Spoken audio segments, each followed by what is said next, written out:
Today on Public Research. Of course I'm worried, because there's a lot of people who really want to see Israel get smashed down, right? Like literally over 1 billion people in the world right now are like, oh, baby, I would love to see Israel smashed down. When you narrow the aperture so that you say, I don't need to model 5 to 10 chess pieces here and how they interconnect. The only chess piece on the board that I need to know about is that a child who used to be alive is now dead. And then I can count how many children there are. Oh, there's more Palestinian children who are currently dead and didn't used to be dead. Therefore, that gives me enough moral authority to say that Israel must be the bad guy. There are many people who will look at that and nod and be like, yeah, you know what? Morality is that simple. Morality doesn't have to be complicated. Unfortunately, you do have to complicate morality by making sure that you're loading all of the important chess pieces or causal nodes into your brain, unfortunately, because most people can't do that. The human brain has a very limited amount of ability to control the world. We're about to lose that power relative to this new species that's coming, this new agent that's coming. Its brain, if you will, its computer brain, is just going to work a lot better than our brain. Our 2-pound piece of meat in our head, God love it. It's an impressive object. It's the most complicated thing in the universe, but it won't be for long, right? We have to have that humility to realize that there's going to be this much more powerful thing. And the link, the remote control between our brains and this thing, as much as we like to think, oh, we built it, we can program it, it's very easy to accidentally sever that link and never get it back.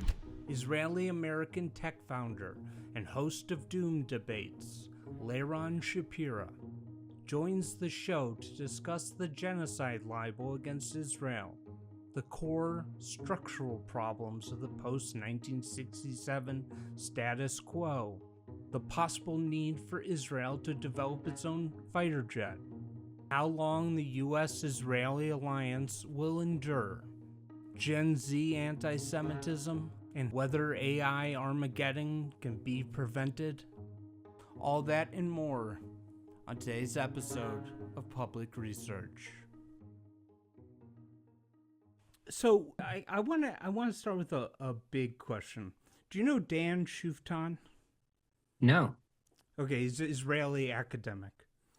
But he makes this point, very smart guy. We have a very good life in Israel that is constantly improving. Israel is today much stronger in relative terms to its opponents. Israel is by far stronger than ever before. Remember, they spoke in 1973 about emerging powers like Egypt and Syria. Look at Egypt today. It is on the verge of hunger. Look at Syria today, dismantled. Look at Israel today, by far the strongest power in the Middle East. By far. He makes this point about Israel is doing better than it's ever done. It's getting stronger every day. And it's this very optimistic vision, of, oh, we've been through so much worse. We're so much stronger than we were in the 70s. And actually, I see this a lot with Israelis. There's a real optimism. Yeah. I don't share it, and it sort of scares me. But what is your take on that? Do you think that Israel is on a winning trajectory? It sort of got this, or are you worried about it? No, of course I'm worried. Because there's a lot of people who really want to see Israel get smashed down, right? Like literally over 1 billion people in the world right now are like, oh, baby, I would love to see Israel smashed down. Now, there's plenty of people who support Israel. Israel itself has been doing amazing. The security level, I would say, has increased based on smashing a bunch of our enemies in the last couple of years. So I would probably take the world today versus the world 2 years ago, but I don't think I'm breaking news here or telling you a very fresh opinion to say Israel is always kind of fighting for its life. I'll just take a year and I'll say, was Israel stronger now or then? So let's say 2002. 2002. I mean, it's hard to say because I think that Israel has also become more and more powerful over time. So I think the capabilities of how old is the country now? We're looking at almost 80 years, right? Yeah. So I think there's a lot of built up institutional knowledge and skills, and the economic infrastructure has been built up. I mean, right now it's a powerhouse in so many different fields. It's got, the brain trust in so many different fields. And even just on the military, it's got so much military experience. Like it has so much knowledge about how to do all these operations. So I think in many ways, we just keep getting more powerful as long as time passes and we don't die, which is great. And the only downside is that now there's this new generation, right, that didn't see Israel come up and fight for its life and be the underdog, and now they're like, oh, big bad Israel, even though it's like a tiny nation, right? Like big bad Israel is the colonizer crushing everybody, like this insane idea. But we have been kind of losing the political battle, and at some point, if enough people hate you, you do just get squashed, right? So that's the only downside. And how do they balance out? I would say better than 2002, but it's hard to say. I have this real fear, and I don't know if you know any wealthy Israelis who want to do good in the world, but my big pitch now is do not waste your money setting up foundations to fight anti-Semitism. Here's what you should do. Take $30 million, do a billboard campaign in Israel for the next 3 years. I've even designed it. It's a picture of a fighter jet with an Israeli flag and says, "Bring back the Levi." Israeli independence begins with the indigenous fighter jet. And because I've looked into it, apparently there's no major Israeli columnist or politician who advocates for this. And I mean, you've seen the AOC headline, right? She won't even support Iron Dome. Yeah, I've seen that. I have this nightmare vision. I have a nightmare vision of like 2030, some like surprise attack from Turkey or whatever. Israel's in a crisis, and it asked President AOC, can we have replacement parts for the jets? And they will say no. 2033 has begun in a deadly way with Turkey launching a surprise attack on Israel. As Israel scrambles to respond, President Sanchez says the United States is urging restraint, but in a major break with past policy, the White House says it will not send Israel critical American-made jet parts, citing ongoing Israeli settlement activity. We urge peace, but will not be providing resupply at this time. Israel has built one of the most powerful militaries in the region, but key parts of it depend on American aircraft systems and replacement parts. In a moment of sudden war, that dependency is now being exposed in the harshest possible way. Should Israel develop its own fighter jet? Yeah, it's just all about costs and benefits, right? I mean, I think the benefits are pretty clear. Like it's nice to have a fighter jet, but I couldn't tell you how the costs stack up. But it developed the Levi when it was 6 times poorer in the 80s. Mm-hmm. It's a great question. I just feel like I have no expertise to answer it, right? Because at the end of the day, I'm not like a deeply researched Israel expert. I'm just a median Israeli who's just been, I'm kind of an October 8th Jew. I was born in Israel, just my background, right? I was born in Israel. I moved to the U.S. when I was 3.5. Right. And that's why I don't have much of an accent these days. Right. And I've just been in the software industry of the US. I've got family in Israel. I don't think about Israel that much until October 7th. And I'm just scrolling my social media and I'm like, why is everybody being retarded right now? Like, why aren't they saying like basic truths here? So now I just became a guy who's basically just another, I'm just another clone of Einat Wilf. Basically, I feel like everything, 99.9% of what Einat Wilf says makes perfect sense to me. So I'm just another guy repeating that now. Sorry for the hard questions, but I do feel like, and you talked about the generational change, I don't feel like this alliance between the U.S. and Israel is very sturdy. I mean, do you think so? I think it's sturdy with the Trump administration, right? And most people around Trump and some fraction of the Republican Party, the majority of the Republican Party, but certainly they seem to have lost the majority of the Democrats and the fringe of the Democrats. I am so offended when I hear Bernie Sanders talking about the genocide. And of course there's Mamdani talking about the genocide, but he's Islamist adjacent. I don't think he's that deeply of an Islamist, but he certainly likes the trappings of Islamism. Let's write off Mr. Mamdani here, but Bernie Sanders, the guy's a Jew, and the fact that he's using the G word on 45,000 civilian casualties, 1.5 to 1 ratio. I'm sure your audience knows the stats, but to conflate that with genocide, right? I find it deeply offensive, and I'm not somebody who gets offended, but given that I do have hopes of returning to Israel if there's ever another actual genocide, given that is my backup plan, right, is to return to Israel. And then I hear people throwing around these idiotic accusations and coming for Israel and saying it's okay to hate Israel. The genocide word, when we haven't even gotten close to begin to think about a genocide, right? That's not even on the radar that we would commit a genocide. The fact that people throw around this accusation that's wildly out of proportion is actually personally offensive to me. I find it personally threatening, personally offensive. It's the kind of thing that jeopardizes a friendship, that somebody would dare to have that ignorant of an accusation, to somebody when so much is at stake. So, and then when Bernie Sanders says it, right, I find it I find it hard to support anything else he says, which there are a couple of things he says that I think make a lot of sense. And so now I have that conflict. So I think to your original question is we're certainly not uniformly supported in the US, but we certainly have a block of support. And all we can do is just hope that we find more pockets of support and communicate better. And I think that's definitely a big focus. I think, we could talk about like the PR war, because I think we lost the PR war, and we do have ways that we can win the PR war better, in my opinion. Let me show you something. I made this, but I'm sort of amazed that I had to make it. Do you see that? Yeah. I mean, I encourage people to share that, because it's pretty much just speaks for itself.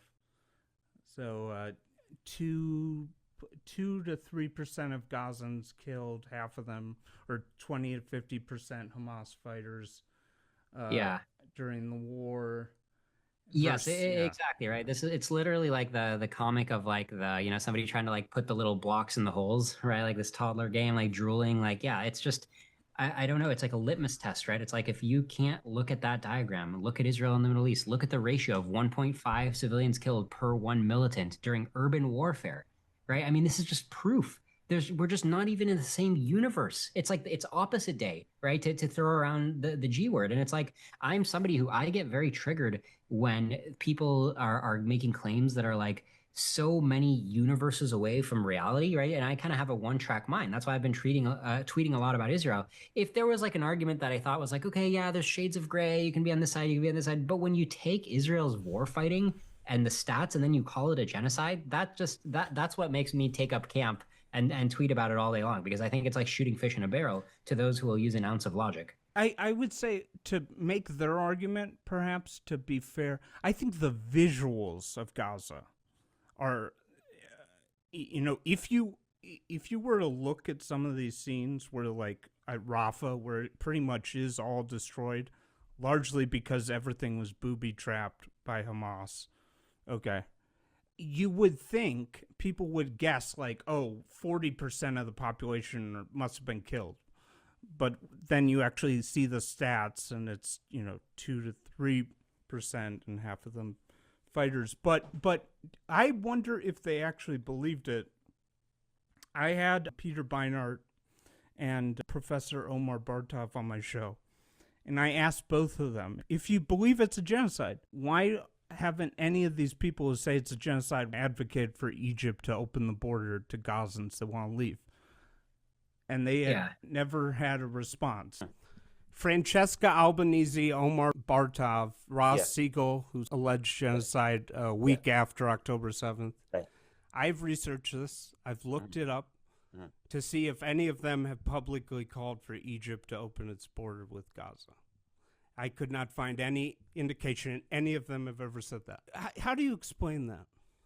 I mean, to me, there are separate questions. I mean, whether it is or is not a genocide has got nothing to do with whether Egypt should open its border. If Egypt opens its border, I mean, yes, it would be good if Egypt opens its border, because Palestinians could then survive this, over this absolutely destructive violence. On the other hand, I think it's pretty clear that if Egypt opens this border, right, then those Palestinians the border's never going to be back open to them to go back into Gaza, right? There's no reason in hell a Palestinian, given the Palestinian experience, would ever think that if they left Gaza, they will be allowed to return to Gaza, right? So you're basically talking about facilitating another act of mass expulsion. But if it's a genocide, they're all going to die. Well, but morally and even strategically, it seems to me, the right response to this is for the U.S. to stop providing Israel the weapons. That's the problem, right? Not by saying, well, we can't do anything about that, so let's just all have them go be stateless refugees. They were made refugees once in 1948. Let's make them go be stateless refugees again, because we can't do anything about the fact that Israel's going to kill them. Okay, but if we were alive during the Holocaust, and the USS St. Louis came to America with the German Jews, me and you would have both been writing op-eds saying, let them in, right? We wouldn't be concerned that, Germany's going to take their property. But the difference is that, the difference in the analogy is that in this circumstance, the people being killed are being killed with American weapons. So America's primary moral, I'm not against America letting in Palestinians as for asylum and refugees, but America's fundamental responsibility is to stop giving Israel the weapons that kill these people, right? That seems to me, and if we... Actions and statements. So if I told you right now, my house is on fire, I'm in grave danger, and then I watch Star Wars for the next 6 hours, I don't move, you would be able to reasonably say, my actions contradict my claims, right? So let me ask you, during the Holocaust, German Jews got on a boat called the USS St. Louis, tried to get into America. American Jews said to FDR, you should let them in. You say that the population in Gaza is being genocided by the Israeli government, which has enough bullets and bombs already, even if America cut it off, to kill everyone in Gaza, if they wanted to. Have you ever advocated, even one time, for Egypt to open its border with Gaza so that these people can survive this almost certain death from genocide? So this was not just the one boat. Many Jews would have come to America in the 1930s had they been allowed to, and they were not allowed to come into that country. So that's just, we should remember that. And in that sense, the United States, although it fought World War II and it helped defeat the Nazis, could have helped Jews, European Jews, much more had he just let them in when they were desperately seeking refuge. And they wanted to leave those countries because there was persecution, and later on there was murder of them. So that's on that issue. On the case of the Palestinians in Gaza, you first of all have to understand that your question actually works alongside Israeli policy. It's what this government of far-right people want people like you to ask. Wouldn't it be fair that we just let those people enter another country? And then what happens with their homes, with the land in which they lived? Well, it's been destroyed. What can we do? So if you cooperate in that, then you're actually making exactly the kind of policy decisions that Israel has wanted you to make.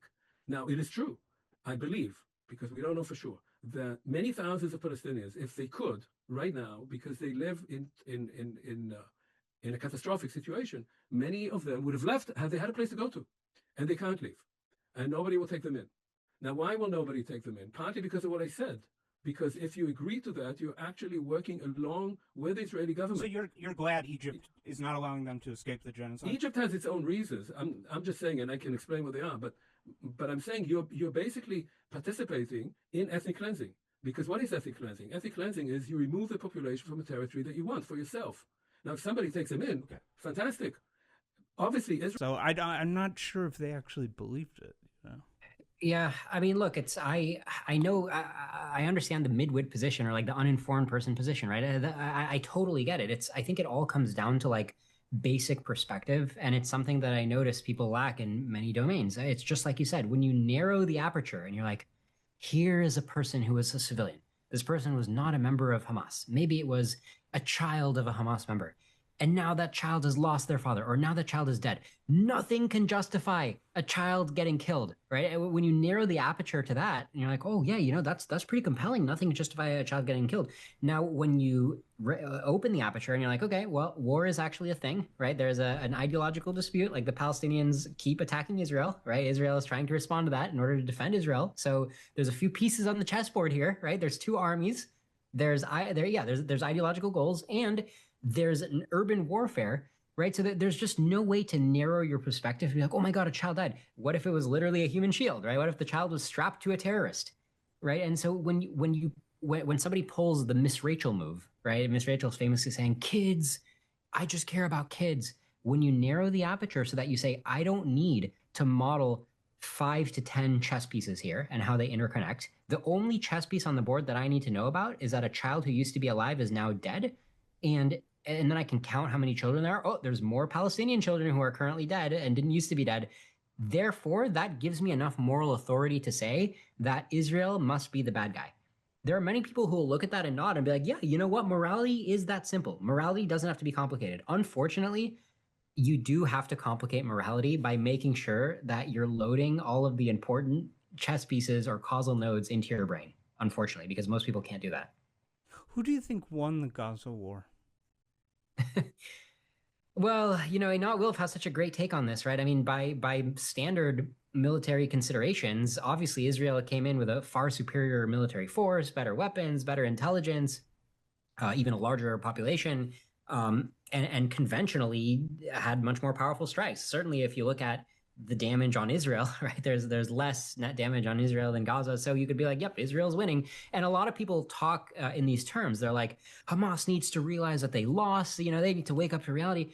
But then, as Einat Wilf points out, if you look at both people's goals and intentions, Hamas in many ways didn't lose by their own standards, right? Like the Palestinians have this mentality of like, look, if we're surviving, if we're lasting, time is on our side. We're fighting this war that lasts through the ages. Allah is on our side. Eventually we win. If we don't lose, we win. We win by default, right? So there's many ways. It's very possible right now to be a Palestinian, to be an Islamist, and be like, okay, maybe we lost a round, but we didn't lose the fight. In fact, we kind of won, because look, the long term, it's all about what the world thinks. And if all you care about is what blow did you deliver in terms of popular support in the U.S.? Oh wow, you went from majority to minority. Israel went from majority to minority support. What's going to matter more in 10 years? The percentage of the U.S. population that supports Palestine, or the percentage, or the amount of damage done to Gaza right now? Probably the U.S. support percentage, right? So I definitely would not come out and say, oh, Israel fought a war and won, because I don't think that the victory conditions were clear enough. And again, I would turn you to Einat Wilf. I think if she were in charge, she's running for office right now, I would vote for her. But I'm an American citizen, dual citizen. If I were voting in Israel, I'd vote for Einat Wilf, because I think she knew what it would have been like to fight a war where the victory conditions would have been clear to both sides. Yeah, I mean, I'm not an Islamist, certainly, and I would say strongly that Israel lost. Hamas is still there, and look at the Gallup numbers. What mistakes, if any, did you think Israel made in Gaza? So tactically, I think it gets like an A, right? I mean, whatever the commanders told the troops to do, the troops did a lot of battlefield innovations, the way they cleared the tunnels, the way they got the intelligence, lots of really great tactics. I think the problem is just, to put on my Einat Wilf hat once again, right, is the problem is the very strategy of the war, right? The strategy was basically like, okay, yeah, we're going to go around, we're going to try to get the hostages. We didn't really have an effective way to get to the hostage. There was that one successful hostage rescue, which was tactically amazing, but it just wasn't practical to go rescue any of the other hostages. So we just had to put pressure on Hamas so that they would make a deal. And it's like, okay, yeah, pressure kind of worked, right? Pressure was nice.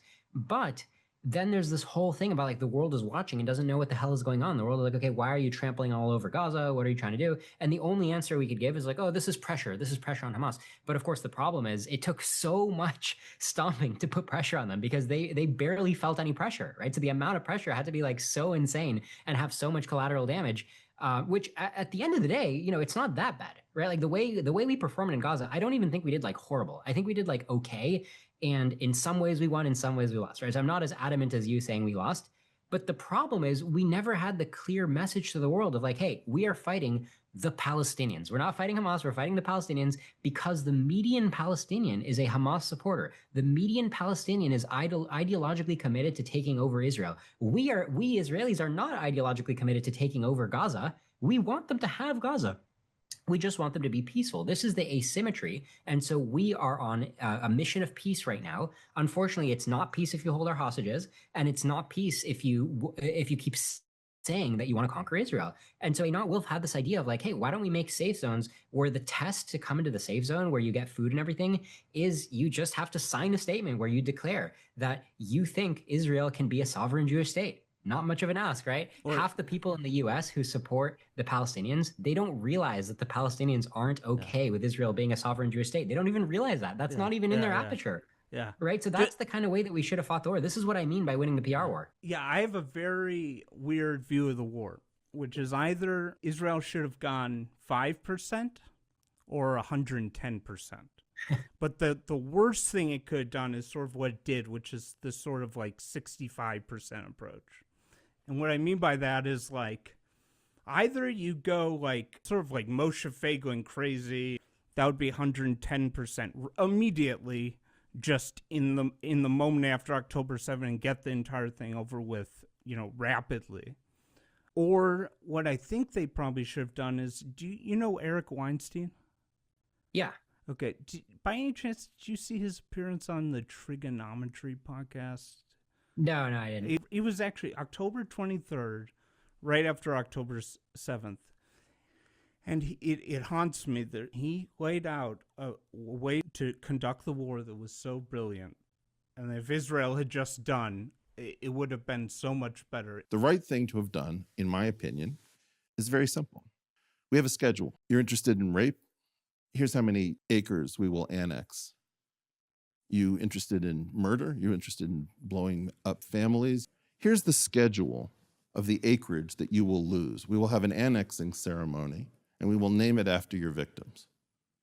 And it'll be permanently a part of Israel. And so that way, when you do something to us where you're begging us to kill you and your children, to blow up your buildings, to bulldoze your houses, we're not going to fall for it anymore. What we're going to do is we're going to have a ribbon cutting ceremony. And what we're going to see is a larger and larger and larger state of Israel as your moronic death cult continues to grind against innocent life. So rather than have a single death, you're going to have a transfer of acreage. I'm trying to say that in this cycle of violence, what is sought by the architects of murder, misery, and horror is reprisal. Physical, kinetic reprisal. I'm saying deny them that. Look, you've got a terrible situation, okay? This is a completely different sort of an enemy. And my claim is the story of Israel exercising power over Arabs who are not Israeli citizens is a cancerous story. And if Israel does not figure out how to get out of that story, even to the point where it's got a state that it has to go up against in a war, Israel is being induced into a game theory according to the local rules of the Middle East, and then broadcast into a somewhat anti-Semitic West. This is the strategy of the Arabs in this situation. It's just how to get Israel to play by local rules of the Middle East for exports into a sophisticated, somewhat, mildly anti-Semitic West for people, particularly on the left, who don't particularly like Jews and want to be engaged in some sort of recapitulation of the civil rights era or South African apartheid. And his idea was basically this is my sort of modification.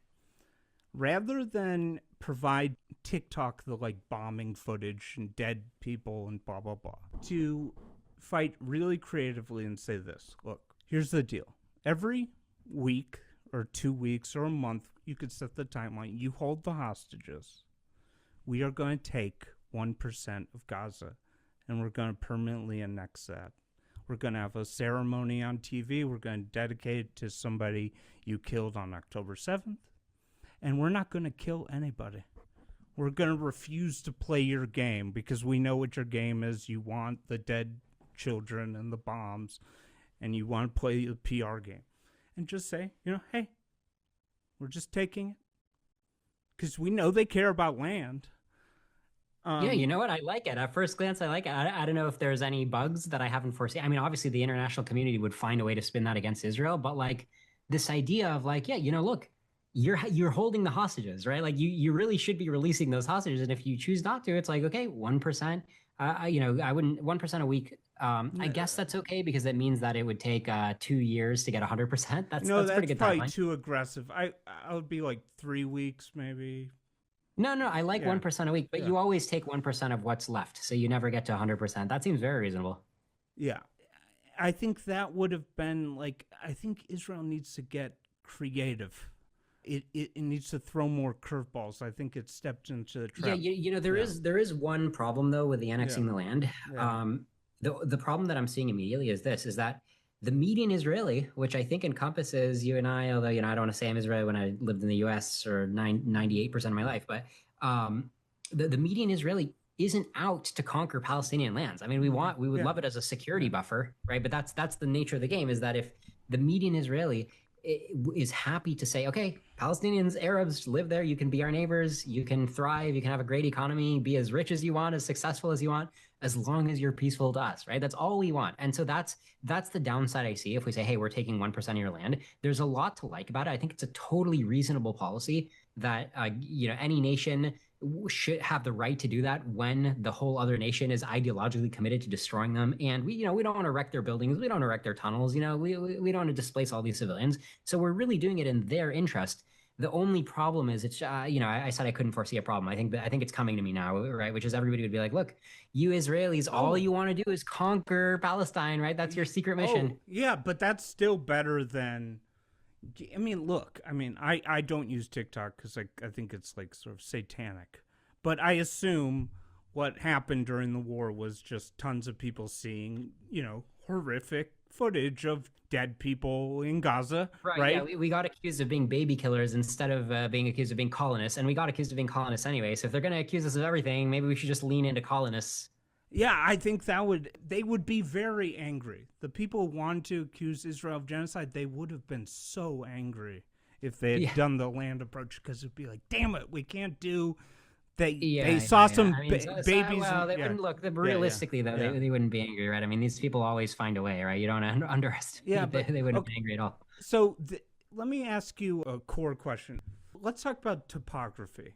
Okay, the thing that changed my view on the West Bank and made me, I was very into just give them the West Bank and stuff. Was I went on Google Maps 3D. I've been to Israel, but I went on 3D. And I just flew from the West Bank to Ben Gurion Airport, 5 miles, okay? And I saw the hills looking down. And I just thought, with the topography, could the traditional two-state map work? Right. I mean, look, I think this is why if you ask me, gun to my head, do I want a two-state solution? I would say no. And then, even just as recently as before this conversation, I was getting into this little skirmish on Twitter where everybody's just like, you Israelis, it's all about the land for you. You don't want to give the Palestinians a state.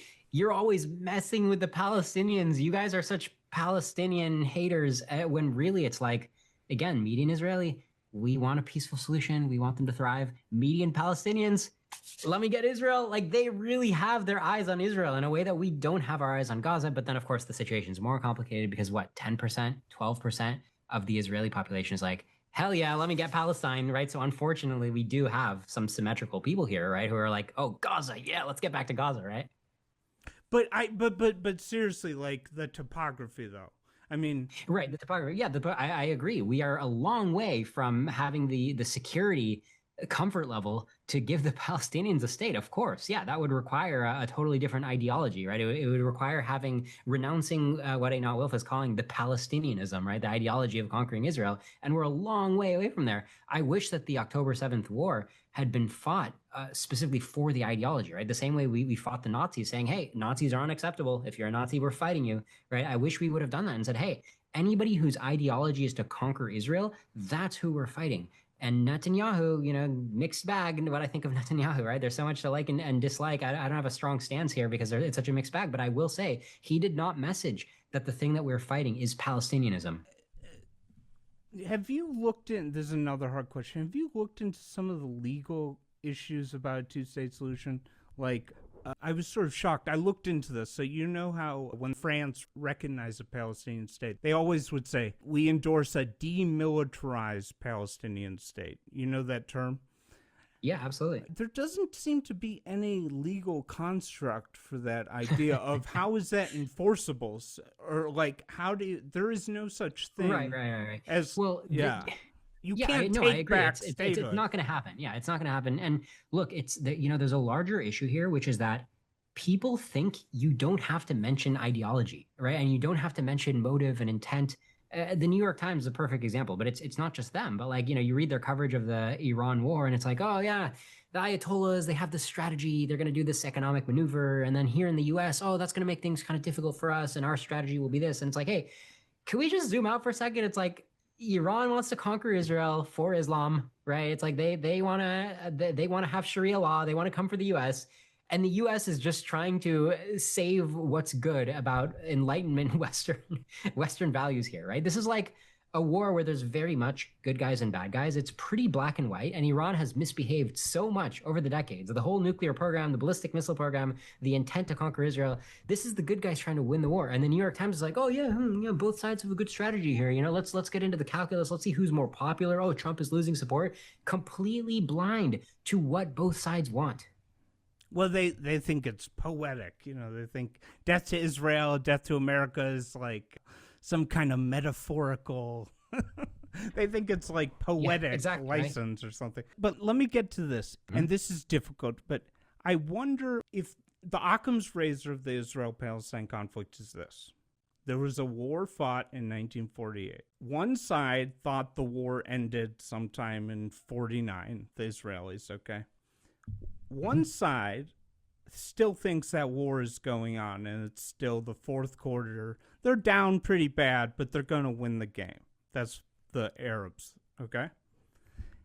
And the problem, the reason we have conflict is because unlike India and Pakistan, unlike World War II, this war, the 1948 war, has never been decisively ended.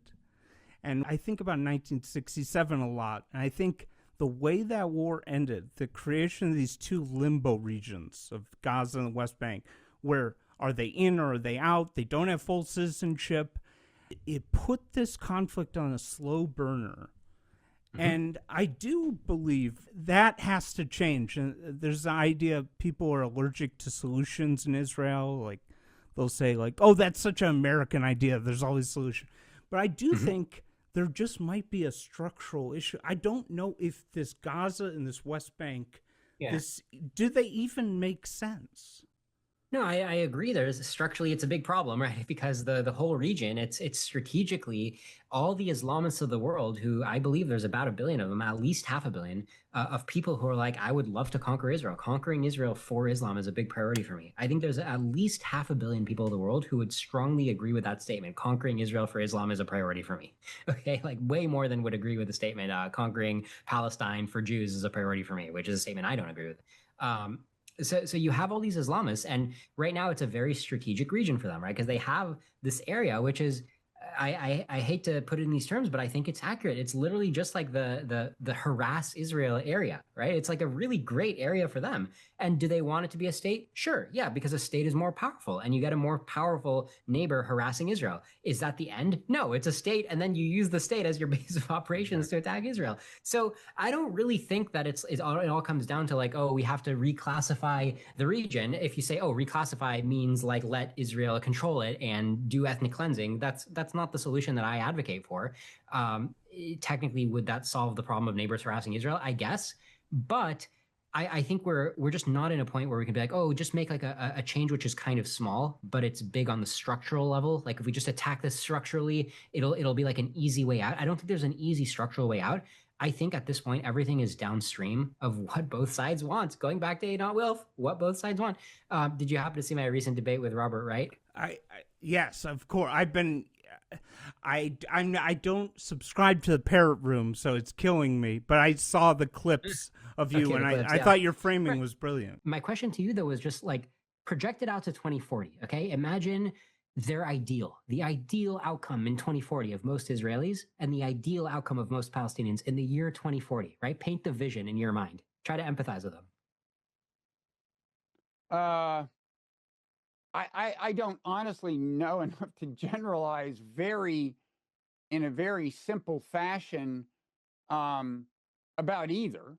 And I think it's been hard to say, and it's gone through various, I mean, I suspect you may want to bring up like the right of return or something, right? Like say, what Palestinians want is something that's incompatible with the continued existence of a Jewish state. They want to go back and retake the land they have. Is that, because I don't know how many of them, it's certainly true that for a lot of them, a grievance is that they feel they were dispossessed. And some of them, they have the keys that their parents or maybe now grandparents gave them to homes from which they were forcibly evicted in what is now Israel. And that's a huge grievance. But I guess your view is going to be that what Palestinians want is incompatible with the continued security of Israel. Is that your point? Yeah, my point is that if you list key constraints that both sides want, I think they're majority united on two different visions that are fundamentally incompatible. So my answer to what do the majority of both sides want is this. I think that the majority of Israelis, including myself, I'm Israeli American, are united on this particular thing that we want Israel to still be a sovereign Jewish state. We would like that to continue. We think it already has been. Some people would deny it. We're pretty sure we've had a state for the last 80 years or whatever. And we'd like it to be peaceful. We'd like rockets to not keep coming in. We'd like neighbors to not keep invading and terrorizing. You know, we've received incoming fire from a lot of different Middle East countries. We'd like that to stop. We'd like to live in peace. Interestingly, you're not going to find the majority of Israelis telling you that we need to expand territory, right? That's an accusation made on Israelis. I claim that the vast majority of Israelis that I personally know in my social circles, including myself, don't give a crap about what happens outside of current Israeli territory. That is not a unified majority opinion of Israelis that we need to take more territory. It's really not. Israelis want to live in peace. And then going to the Palestinians, what do the Palestinians want? Like you said, right of return.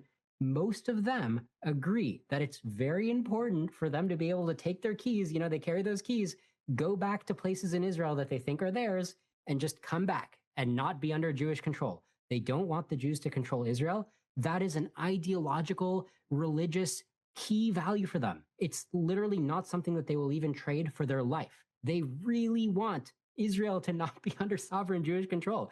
When I say this, I don't see myself as like dissing them or like saying I'm better than them. What I just told you right now, I see myself as faithfully representing their position, their view. I see myself as having empathy right now. Yeah.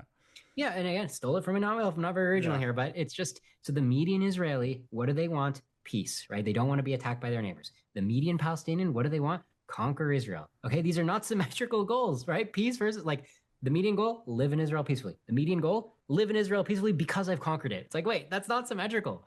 Okay, so and the crazy thing is most of the world, most of the people in the US who have flipped their support to Palestine, they don't understand what I just said. Or they've heard the claim and they understand it and they don't believe it, right? So I've been going on my social media being like, hey, here's a poll. How many of you think that this is a true claim that the median Palestinian wants to conquer Israel? It's split 50-50 among people who say they support Palestine. So they don't even know what they're supporting. I have a darker view, though, than you. I think that they think, yeah, in their framing, they want to win back their stolen land. And they're the righteous, you know, Native Americans, and you're the evil. I actually think they're fine with it. But, I have to ask, because I wanted to watch that Robert Wright. I saw a little bit of his response. Could you tell me a little bit more about how he responded to that?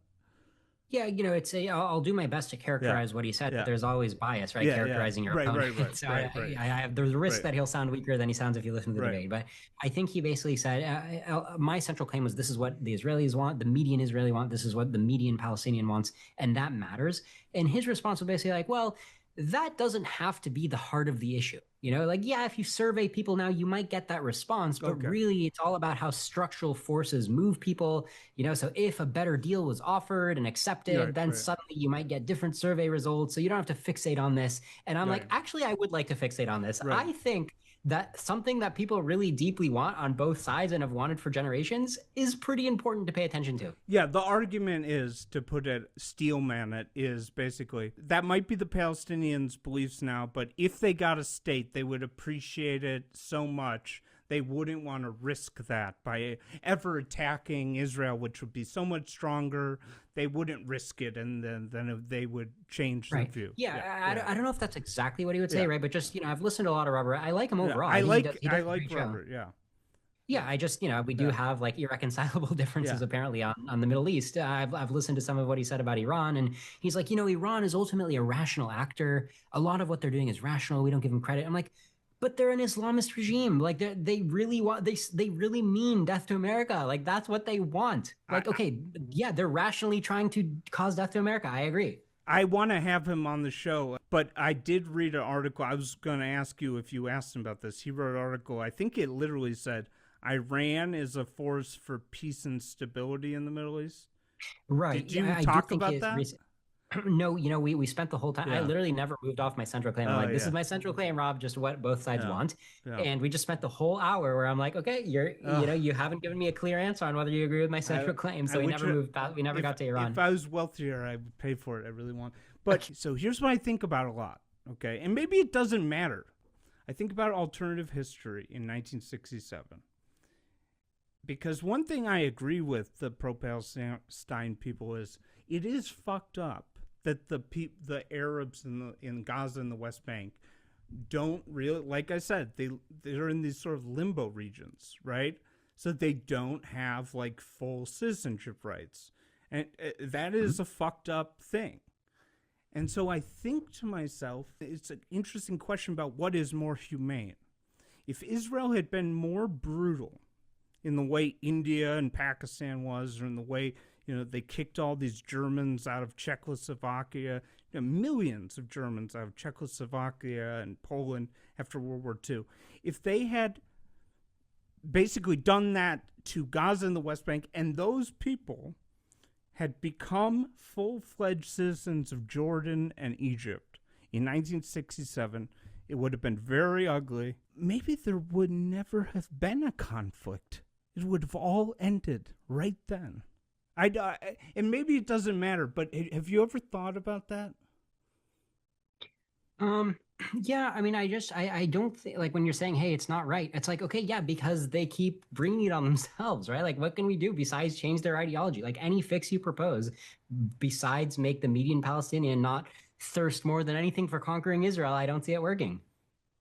Can I ask you a question about Gen Z? Have you seen this clip that Israel Advocacy Movement posted? Because it really... let me take a look. But by the way, were you saying that Israel? You're wondering? Yeah. Well, there's a lot of smart things you can do. So, I mean, look how bad they bungled the PR war, right? I mean, you can see areas of genius, but it's just unfortunately, you can't have a nation be a genius at everything. You gotta, you try to do what you can. Here's where we disagree on that. I think the idea of Israel needs to win the PR war in America, that ship has sailed. The right strategy is to exit it. The reason I think we've seen a huge increase in anti-Semitism and anti-Israel sentiment is really simple. Israel has been in the headlines, front page, for 3 years. Like, imagine if Indonesia was in our, front page. Yeah, but there's something that gives it staying power into the front page, right? Because there's, Russia doesn't even get in the front page as often as Israel. It's Jews, but it's really bad to have a whole generation. So I want to play this video because it sort of shocked me, in case you haven't seen this. But this is what I think is coming. So this is from a guy named Joseph. Can you see that? Yeah. Okay. This is a guy named Joseph Cohen, and he goes on Omegle or whatever, and he talks to people. So nice. I'm going to play this for you. Oh, wow. Great. Bro, I watched a video of a guy like you in Gaza. Yeah. Catboys, that's me. Oh, money. How do you think you would be received by Hamas? Oh, they welcome me with open arms. We share the same ideals. What ideals? I don't believe that Israel has the right to exist. Are you on the political right or political left? What do you think, my friend? I mean, you look like you're on the left. Correct. I'm the furthest left person I know. I'm a fan of socialism and even communism. So, you believe all people are created equal? I don't hate Jews. I do not hate Jews. That picture you held up is a picture of a Jew, not of a Zionist. Do you believe Jewish people look like that? That's something on your end, my brother. So you believe Zionists look like that? Yeah, I hate Zionists. I think Zionists should be all lined up and, So you want to kill these Zionist people? Yeah, you want to kill all the Zionists? I don't want to kill them personally. You want someone else to do it? I wouldn't mind if all Zionists vanished from the face of the earth. Pay for arms and weapons to fight back against the Jews, operations against the Jews. This is on the campus of San Francisco State University from 2023. But around the world, in France, in Germany, here, in Britain, wherever they are, we want to raise arms so we can strike them all over the world. We have to hit these people hard. Yeah. And we want to fund operations against soft targets. Jewish cafes, hospitals, Jewish schools, Jewish buses, synagogues, that kind of thing. Gotcha. Okay, yeah. You know, Yeah. we have to strike back. Yeah, We yeah, can't I allow- definitely agree. Because it's like part of their religion, like they wanted to take over. People are evil in these worlds, so you know what I mean. That's what we have to strike back. Yeah, most definitely. So you think it's economic, or you think it's the religion motivating them? I think it's a mix. Keeping them controlled with like genocide. A lot of people think they're superior to others. You know what I mean? So they think They're superior. Yeah, a lot of them think that. Jew-premacy. I think their behavior and the actions are evil. Says they want the land. It's a money thing. You agree with what I'm talking about? But yes, I would totally be down. You see what I'm saying? Yeah. And then one last thing here. Them act a certain way, but nobody wants to talk about it. I know, like, the Jews did something. That's why they sitting up here. They're trying to take back, like, they're trying to take back and get repercussions, especially from America, like, from Americans. So they're taking over the government and stuff like that. I'm telling you, how do you take them down? How do you take them down? Gen Z should have been called Gen N, Generation Nazi. I'm sure. Have you seen the polling? The Gen Z boy, I don't know. It looks bad for Israel. That's all I know. Yeah, it's really bad. It's really bad. I think the alliance is certainly going to end soon. Yeah. Sorry to press you. No, I mean, I get it. It's not, like I said, lost the PR war. And I do think there's, you said we have to exit it. I think we can do better than exiting it. I think there's obvious thing. I can identify a few flaws that seem like major flaws. What I said before, Netanyahu saying we're just fighting Hamas. Well, if we're just fighting Hamas, the obvious question is like, okay, well, there is a lot of Gaza's buildings, right, that were destroyed. Are they all Hamas? And the answer is actually kind of yes. I mean, Hamas did a good job, but it is still hard to believe. Like, if you've got this good population that has this bad element in it, how did the bad element manage to cause the destruction of everything, right? It's a little bit odd, and people would be right to wonder that because the messaging was unclear. So that's one mistake. Another mistake I think was easily fixable is just if you go on social media, right, where I live, I go on social media more than I go outside, the truth. And I go there and I don't see Israel defending itself against all these random insane accounts. Like, yes, I see the occasional post, 24 hours after an incident, there's an official Israel account from some commander who says, okay, this is the truth, guys. But I don't see it within the first hour of when all these, the Mehdi Hassans of the world, there should just be the spokesman for Israel being like, hey, Mehdi, here's my official reaction on behalf of Israel. Most of the data is not in yet, but here would be the best speculation we can make right now, right? And they're not doing that. They're leaving these other commenters, not just Mehdi Hassan, right? There's dozens of accounts, some of them more spam and bot looking than others, and yet there is an asymmetry on the presence here that I don't think would be expensive to fix. I fear my Israeli friends are going to be, and they know what's happening, but I feel when they see this Democratic primary for 28, they're going to be in for a very rude awakening. Yeah. And right. I just don't, I try to tell Israelis this. Young Democrats, here's the poll I want. I don't know. If you know anybody rich who could just do this poll, Democrats under 40. Here's the poll question. Who would you prefer as your Republican senator? Anti-Zionist Tucker Carlson or Zionist Mitt Romney? I believe those poll results would shock the world. I think Tucker Carlson would get like 45. I mean, what freaked me out was watching these Gen Z leftists would start using these Nazi terms, Zog. You ever heard this term, Zog? I've never heard Zog. I've only heard Zaya. Okay. Zog was literally David Duke, the Klansman, came up with it. It's called Zionist Occupied Government. And this is a term that only Nazis used 10 years ago. And it's now used by Gen Z people on the left. Their hatred of Israel is their number one. That it's before universal health care. So I'll see Israelis say like, oh my God, the cooperation between the U.S. Air Force and the Israelis, it's amazing. And that's all true. But this is the end of the marriage. So you got to get ready. You got to get ready, but you can also try to save it. Like, it's not hopeless. It's just like, but the reason why I'm saying it's like, look, maybe you can't save it, but I do notice that we didn't make a good effort to save it. Okay. So I think we should at least make a good effort to save it. Okay. So this is the question, and I actually have a visual, and this was one question. I see three ways forward for Israel.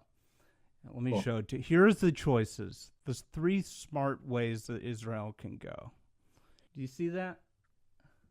Yeah. Okay. So you got your left-wing path. They call it PR. Mhm. Now, this would be a Hail Mary pass to revive the relationship with the Democrats. You elect a non-Netanyahu guy, and you at least Okay. reach out for like some kind of 2-state thing. You don't have to actually do it, but it's very risky. There's the quiet status quo path. And the idea of that is the goal is the average American says, we never hear about Israel anymore, which I think would be really great. I think I don't think that's an option that we can unilaterally decide, right? I think if we go quiet, it's going to be all full BBC, Al Jazeera, New York Times, 24/7. Well, but before October 7th, like, Israel was, I hope that after Iran and Lebanon, there might be an opportunity where Israel could sort of get out the headlines a little bit. Yeah, that is true. That October 7th, the same way that they activated all these fighters in the Muslim world, they also activated random people who are looking for a cause, right? And it became a cause. But when you say the quiet path, the problem with the quiet path is that there's no just quiet PR path. We're talking about some kind of quiet military path, right? Like the quiet path would be like October 7 happens, and the reaction is to wait patiently for some kind of deal to get the hostages or give up, right? That would be the quiet path. Oh no, that would be a correct argument. I'm saying now, assuming that the Lebanon thing. No, but I just, it's hard for me to imagine a specific situation where we're making like a military decision or a safety decision, and we're like, well, you know what? You don't want to reactivate Americans in the media. Obviously. I'm just saying, let's just, let's assume that the Lebanon issue is solved and that, the Iran thing is sort of in a better place. That I could see an option like that. And then the third option is the hard right path assertive. And it's basically a quote that says, it's settled. It's over. and it would be very, very, very controversial, but it's sort of settle the damn thing, get it over with. I don't see this as a fundamental distinction. I can't endorse any of these. I think it all comes down to ideology and being clear with our goal, right? So we just I honestly think what I came to Robert Reich to say, I think Israel's people need to say this, is that our goal in Israel, our mission is for Israel to be peaceful. Their mission is, there are many people, the majority of them, unfortunately, based on our surveys, they want to conquer us. And so we are on a war where we're splitting. We're making safe zones for people who say they don't want to conquer us, and unsafe zones for people who are explicitly saying that they do want to conquer us. And our war is currently, we're monitoring the numbers. Here's a dashboard. Currently, you can see on this dashboard, our war is with the majority of their population. Why haven't I convinced you on the fighter jet? I didn't say I'm not convinced at all.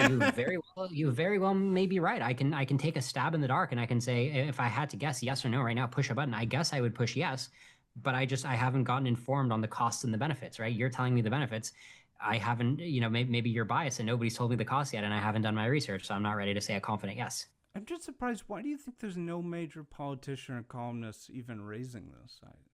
Well, fighter jet is one piece of military equipment, right? I mean, there's the intelligence side of the military, there's the nuclear deterrence side, there's the drone side, right? I mean, fighter jet, there's so many pieces, and every piece costs a lot of money, right? There's the Navy side, so fighter jet is one of the biggest, most expensive pieces, and maybe the benefit, maybe you get more benefit when you allocate those resources to a bunch of other things and partner with the Americans.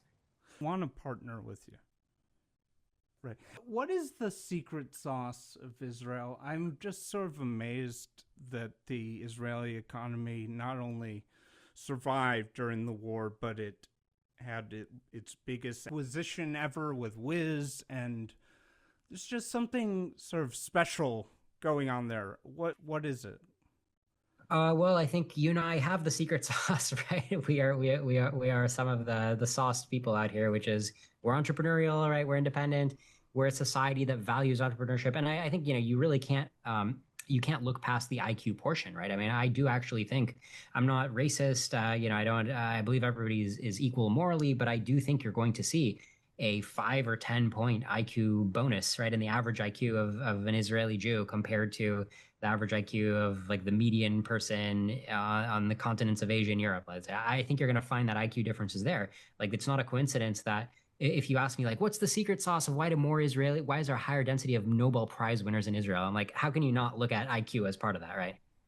How alarmed are you by anti-Semitism in America? Yeah, I mean, look, I'm alarmed. I'm personally offended, right? I go out on the streets and I see these random numbnuts who normally would be picking up a cause like too much water use in data centers, which it turns out that doesn't make sense. They'd be picking up whatever the cause of the day is, and sometimes the causes are right, sometimes the causes are wrong. In this case, it looks like they've picked up a cause that's wrong. They don't think about it very much, right? Because I can see, like, when I look in, when I'm like, why do you think this way? You saw it on your video. They think this way because their best idea of what the Jews are doing is colonizing, right? Like, they just have a mistaken mental image. The people on my social media, they think that Israel wants to conquer Gaza as much as Gaza wants to conquer Israel, when there's actually a huge asymmetry there. So it's and some people think, hey, you kill a kid, no matter what, that's wrong, right? Your bomb caused a kid, the shrapnel to enter a kid, you're the aggressor, right? No matter what, no other context. Right. So I've already debugged what's going on in these people's minds. It's unworkable as a way to look at the world. And yet they walk around with that way to look at the world. And it leads to them being anti-Israel. I believe that their belief is a little more extreme than you said, because what we're seeing, I almost call it the age of inversion. Because it's like the ideology of a lot of these people is the Jew is the Nazi. Right. They love saying that. Yeah. Well, look, it's just it's like whatever plays, right? I mean, when you accuse, it's like, how do you say that Israel or the Jews did something bad? You can say, hey, they fought too aggressively. And I saw Vitalik Buterin, really smart guy, I saw him make that claim on Twitter. He's like, look, I get Israel was defending itself, but I think that they've gotten vindictive on the Palestinians. And I jumped in. I was like, Vitalik, what does it look like when Israelis are just fighting the war without any vindictiveness? What casualty ratio do you expect in urban warfare in that scenario? How could it possibly be lower than 1.5 to 1? And he didn't get it, right? So that's Vitalik. That's the guy who has the maximum possible reason, where he is not accusing Israel of genocide. He's just saying that they're vindictive, they went too far, and in my opinion, he's completely wrong. But most people, they don't have this concept of like, okay, yeah, they fought the war, but they went a little too aggressive. They don't even have that concept. They're like, they're bad. What does bad mean? Genocide, right? Like, they don't have these distinctions. They don't know what it means to be bad but not be genocide. But do you think American Jews might have to? I mean, because let me put it this way: growing up, going to Hebrew school and stuff, I never thought I would ever have to. I hate learning languages. I never thought I would ever have to think about learning fucking Hebrew. Oh my God, fucking another alphabet. Never would I ever have thought about, I would have to move to Israel and stuff. And I'm not saying it's there now. You know, everybody in Israel speaks English, and at least in the cities. Well, I don't think it's there now. But when I look at Gen Z and the way that the left and the right of that generation, they unite around their anti-Semitism, I am very frightened. And I have begun to think about that. Am I too pessimistic? Well, my probability of needing to retreat to Israel has increased, especially, I mean, the scariest thing is, like you said, those surveys about the population of the U.S. Right now, we've got people in power who are mostly pro-Israel, which is great. It'll be very interesting what happens when, let's say, the left takes over the executive branch, right, in 2029. It'll be very interesting how bad the mood changes in the U.S. and how much we need to feel like we need to pull the emergency, the eject, right, and go to Israel. I think that's a real option on the table. I mean, I think it's 20% chance, right? But I think it's more than 10% chance. I think the first thing that could happen is we might have like Vance versus AOC, which would be a historic, basically two candidates who are, Vance, you could say, is ambivalent at best. He won't denounce Tucker Carlson, versus a candidate who's openly hostile. That's the first stage. Then what I fear is I think we're going to start getting openly anti-Semitic congressmen, like these Groypers, sort of James Fishback people. Anyways, I want to end on technology, which is your strong suit. Do you believe that instantaneous, sort of the AR glasses that translate stuff and like earbuds that instantly translate. Do you think that could have a meaningful effect on the amount of Jews that move to Israel? Well, like I said, Israel, if you go to the cities, everybody speaks English. And I can tell you that because I've been there a few times when I was like, okay, here's my opportunity to work on my Hebrew, because Hebrew is actually my first language.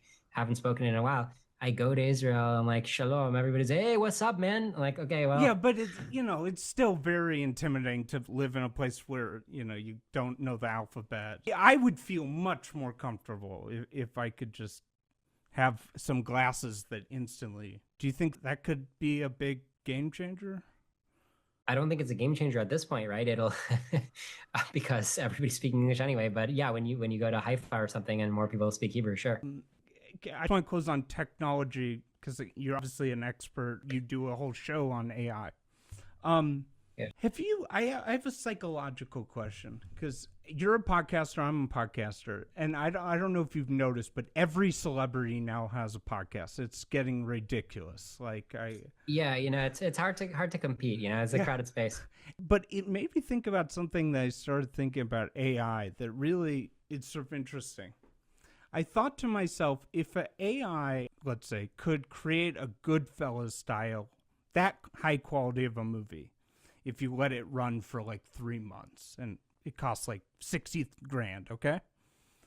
And then you could have, let's just theoretically have like in the course of 5 years, like there's now like 10,000 movies as good as Goodfellas. I was thinking about that to myself, and I really hated it and resented it on a psychological level of this like abundance. Like, does that sort of bother you? Do you know what I'm saying? Not sure. Like it sort of devalues, like, somebody like Martin Scorsese, right? Oh, right. Yeah, the thing that you no, absolutely. I mean, when I talk about AI Doom, my primary concern on my other show, doomdebates.com, is that I just think AI is going to kill everybody. It's going to go out of control. We better not build it, even though it's really cool. It's not going to work out well. And at the same time, you can be like, well, what does it look like if it does work out well? And it's like, oh, it's going to solve all our problems. But then you get into this paradox of like, okay, it's going to solve all our problems. So you wake up and there's no problems. Everything's solved. All your desires, it's like you're on morphine all day, right? Or fentanyl or whatever. So then what? And I don't know, okay? I don't know what the then what is. But I think that if we're going to tackle one problem, I'd rather be alive and tackle the you can do anything, there's no problems than to tackle the we're all going to die and they're coming for the Jews problem. So let me ask you about the AI thing. Let me just get your response. You're probably right. All your arguments are probably right, but here's the problem. We don't have a world government, so it's either China or us. What's your response to that? Yeah, my response to that is just that I don't think either country will survive. So the AI is the one that's going to take it and run away. It's not like the AI is actually going to successfully report to the president of the US or the dictator of China or whatever. So it's the game theory is not, oh, we got to build it faster than the other guy. It's we got to cooperate with the other guy to not build it. Okay, if I made you president of the United States for the next 20 years, what would you do? My policy proposal is, people should check out my show to see the context of why, because on a gut level, I love AI. I think it's the coolest thing ever. I use AI every day. My rational mind based on studying the space is like, oh, well, the human brain has a very limited amount of ability to control the world. We're about to lose that power relative to this new species that's coming, this new agent that's coming. Its brain, if you will, its computer brain is just going to work a lot better than our brain. Our 2-pound piece of meat in our head, God love it. It's an impressive object. It's the most complicated thing in the universe, but it won't be for long, right? We have to have that humility to realize that there's going to be this much more powerful thing. And the link, the remote control between our brains and this thing, as much as we like to think, oh, we built it, we can program it, it's very easy to accidentally sever that link and never get it back. And that's the path that we're heading toward right now. And that's my main argument of like anybody who built, there's a book that I recommend. It's called If Anyone Builds It, Everyone Dies. That is my belief. As much as I'm an AI lover, I think we're all going to build it and die. That's where we're heading. And my policy proposal is to pause the AI, is to make a treaty that there's a pause button that everybody can pause AI development while we do some research and figure out how to make it safe. Or if nobody knows how to make it safe, just leave it paused. Like this is the only thing that a species like us can do before we finally and forever lose control. So that's my other podcast. It's called Doom Debates. But how do you deal with the China issue? Yeah, the China issue is you make the treaty, right? It's like saying, how do you deal with China having nukes, Russia having nukes? Yeah, you make a treaty that it's not cool if anybody fires a nuke ever. How do you enforce it? The enforcement side is actually not that hard right now, luckily. Not all things have to be easy. This particular thing is somewhat easy, which is it does leave a signature when companies are purchasing these top-of-the-line chips that are jailbroken, right, that don't have the pause button installed on them. It's easy. The supply chain is quite narrow. There's only a few companies in the world. There's, ASML is kind of a bottleneck to making the machines that fabricate these chips. So that's one bottleneck. When you run the chips, you need to run them with a lot of power. So it's not that easy to hide a data center and its power supply. So we do have some enforcement mechanisms there. One challenge point. You saw this stuff with the Straits. I don't think there's a good military way to do it. I think they have to build the pipeline bypass. But there's been discussion about using U.S. military on the coast of Iran. It's so risky. And I was thinking, wow, wouldn't it be great if we had a troop of Marines that are robots? And let me ask you, if you're president and a video comes out and it's legit, China has just graduated their first 100,000 Chinese Marine robots, and there's video of them. They can do. What would your response as the president of the United States? Yeah, I'd say, okay, you guys got these robots. So how about this? We'll put the line here. Everybody can build robots. Either say, hey, everybody has to destroy their robots, or everybody gets to build robots. But at some point, you want to have the treaty being like, okay, no more, right? Same as weapons, like nuclear treaties and chemical weapon treaties. These are not easy things. They're not the hardest thing ever. They're just things that you better go try if you want to have a chance to live. Thank you so much for talking. All right, thanks, Daniel. This was fun.